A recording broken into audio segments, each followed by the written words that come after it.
কিন্তু প্রশাসন থেকে এর কোনো যথাযথ বিচার কিংবা যথাযথ পদক্ষেপ আমরা লক্ষ্য করিনি। ভাই ও বোনেরা, আমরা চাই না কোন বাংলাদেশে কোন সাম্প্রদায়িক হামলা হোক। আমরা সবাই শান্তিপ্রিয়, শান্তিময় জাতি। আমরা চাই না আমাদের এই শান্তিকে কেউ কুলুষিত করুক। ধর্মের নামে কিছু উগ্রপন্থী যে আমাদের ধর্মের নামে যে কিছু সাম্প্রতিকতা হামলা চালাচ্ছে, এই দেশের সনাতনীদের উপর যে হামলা চালাচ্ছে, এর আমরা বিচার চাই।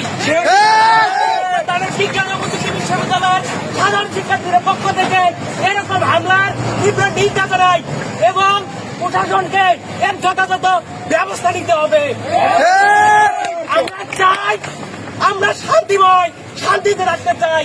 কিন্তু এই যে উগ্রপন্থীদের যদি বাঁধতে দেওয়া হয়, যদি এদের কালো হাত ভেঙে দেওয়া না হয়, তাহলে ভবিষ্যতে বাংলাদেশের অবস্থা আরো খারাপ হতে পারে।